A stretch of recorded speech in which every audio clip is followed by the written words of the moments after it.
토트넘과 아스날 각자의 상황이 다르지만 스쿼드의 보강은 언제나 필요합니다. 토트넘부터 빠르게 알아보겠습니다. 토트넘에게 보완이 필요한 첫 번째 자리는 스트라이커입니다. 손흥민이 있지만 나이도 있고 전형적인 스트라이커 유형의 선수가 아닙니다. 지금 손톱은 토트넘 클럽 자체로 보면 일시적인 대안일 뿐 장기적인 해결책이 되기엔 어렵다고 보여집니다. 히샬리송 역시 스트라이커로서는 많은 성장이 필요합니다. 의외로 잔부상이 꽤 있고 의외로 체격에 비해 등을 지거나 몸을 쓰는 노하우가 부족합니다. 그런데 아쉽게도 토트넘과 진지하게 얘기가 오고 가는 스트라이커는 아직 없습니다. 물론 공개되지 않은 논의는 있을 수도 있죠. 그럼 어떤 스트라이커가 오면 좋을까요? 여러 조건이 많지만 토트넘에 없는 걸 가져와야 합니다. 첫째는 공중볼 경합이 가능해야 합니다. 지금 토트넘 크로스는 낮은 크로스에 치중되어 있습니다. 높은 크로스도 받아낼 수 있는 제공권이 있는 스트라이커가 필요합니다. 뒤에서 빌드업할 때도 한 번에 롱킥을 할 때 받아줄 공격수가 있다면 좋은 옵션이 됩니다. 두 번째는 몸을 쓸 줄 아는 선수가 필요합니다. 토트넘은 전방에 두꺼운 선수가 없습니다. 히샬리송이 있긴 하지만 아직 몸을 제대로 쓰는 방법을 아는 것 같지는 않습니다. 박스 안에서 공격하는 비중이 높은 토트넘 특성상 버텨주는 플레이어가 꼭 필요합니다. 마지막은 괜찮은 연계 능력입니다. 엄청 천재 같은 연계 능력까진 무리겠지만 나쁘지 않은 발밑을 가진 선수가 필요합니다. 거의 만능 아니냐고 하실 수도 있는데 득점력은 언급하지 않았습니다. 지금 이 세 가지 능력에 득점력까지 있으면 좋겠지만 그런 스트라이커는 현실적으로 영입하기 어렵죠. 일단 전 세계적으로 그런 컴플리트 스트라이커가 몇 없습니다. 무튼 위 세 가지 능력에 포커싱해서 데리고 온다면 토트넘에겐 좋은 영입이 될 것입니다. 두 번째 포지션은 수비형 미드필더입니다. 비수마보단 피지컬이 좋고 스킵보다는 공을 잘 차고 호이비에르보다는 안정적이며 지능이 높은 선수가 필요합니다. 한마디로 육각형이지만 수비 쪽이 조금 더 큰 선수이죠. 물론 전 세계적으로 6번 매물이 많이 부족합니다. 토트넘 역시 6번 자리 영입이 매우 시급하지만 많은 출혈을 감수하고 영입 전쟁에 뛰어들어야 할 것입니다. 그래서 비수마의 전반기 폼 복귀를 기대해봐야 합니다. 시즌 초반 10경기 정도로만 비수마가 해준다면 새로운 영입과 같을 겁니다. 그땐 정말 정신 나간 미드필더였습니다. 가장 좋은 건 좋은 수미의 영입이고 차선책으로 비수마의 부활을 기대해볼 수 있겠네요. 마지막은 풀백들의 서브입니다. 1선발인 우도기와 포로 듀오는 매우 좋지만 서브들의 퀄리티가 다른 팀들에 비해 아쉽습니다. 벤 데이비스는 풀백보단 센터백 서브로 좋은 자원이며 세세뇽은 부상이 너무 심해서 없는 선수와 같고 에메르송은 이적설이 올라오고 있는 상황입니다. 그래서 서브가 무조건 필요합니다. 만약에 비주전으로 바뀌어도 플랜 A를 가져갈 생각이 있다면 서브 역시 주전과 비슷한 유형의 선수가 필요합니다. 벤 데이비스에게도 우도기 역할을 주고 수비력에 장점이 있는 에메르송에게 플레이메이킹하는 포로의 역할을 주면 오히려 더 역효과가 날 수 있습니다. 물론 시즌 말엔 변화된 모습이 있었지만 서브를 보강한다면 플랜을 확실히 잡아서 하는 게 나을 것 같습니다. 마지막은 지공 상황에서의 상대방의 수비벽을 1대1 돌파로 뚫어낼 크랙 유형의 윙어입니다. 아자르나 네이마르, 도쿠, 전성기 스털링 같은 유형이겠죠. 지금 토트넘에 있는 윙어들은 1대1 상황에서 변수를 만들어내는 유형이 아닙니다. 지공을 자주 할 거라면 이런 스타일의 윙어는 필요하죠. 결국 토트넘은 정리해보자면 좌우 풀백 준수한 서브, 주전급 수비형 미드필더, 주전급 스트라이커와 윙 자원 중 크랙 유형이 필요합니다. 가장 급한 건 스트라이커라고 생각합니다. 다음은 아스날입니다. 아스날은 올 시즌 좋은 성적을 보여주고 있어서 꽤 완성도가 높은 스쿼드로 평가받고 있습니다. 하지만 아스날은 이렇게 선수들의 에너지가 올라왔을 때 트로피를 챙기기 위해서는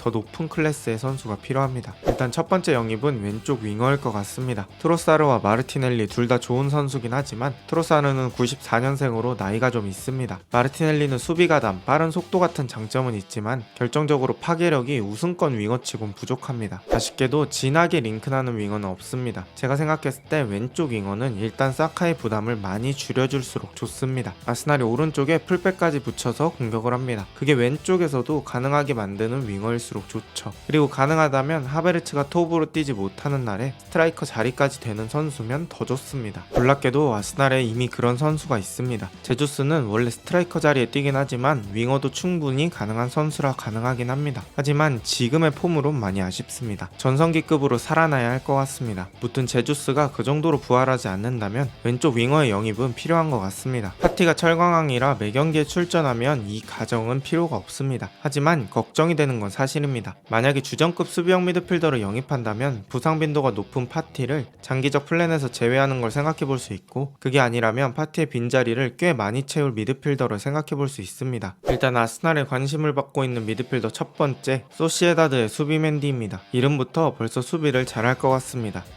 죄송합니다. 나이도 전성기에 접어들 나이인데다가 패싱력을 주무기로 하는 수비형 미드필더입니다. 지금 토마스 파티의 장점과 흡사합니다. 두 번째는 뉴캐슬의 브루노 기마랑이스입니다. 프리미어리그에서 이미 검증이 된 수비형 미드필더입니다. 게다가 원볼란치까지 가능한 유형으로 충분히 파티의 대체자로 노릴 선수입니다. 프로필만 봐도 아스날이 군침 흘릴 프로필이죠. 또 아스날이 필요한 포지션은 오른쪽 윙어의 서브 선수입니다. 부카요 사카는 혹사라는 말이 나올 정도로 많은 경기에 출전하고 있습니다. 리스넬슨이란 선수가 있지만 사카와 능력 차이가 너무 커서 조금 더 괜찮은 수준의 오른쪽 윙어가 필요합니다. 라야를 주전으로 픽스한다고 가정했을 때 램즈데일도 나갈 가능성이 있기 때문에 괜찮은 서브 키퍼 역시 필요합니다. 램즈데일을 판매할 수 있을지가 관건이네요. 왼풀백 역시 아스날에게 있어 아픈 손가락입니다. 진첸코가 지금 정도의 폼이라면 아스날에서 계속 뛰긴 어려울 것 같고 키비오르 역시 주전으로는 어렵습니다. 물론 팀버가 돌아와서 잘한다면 당장 급한 포지션은 아닙니다. 그리고 스트라이커 자리입니다.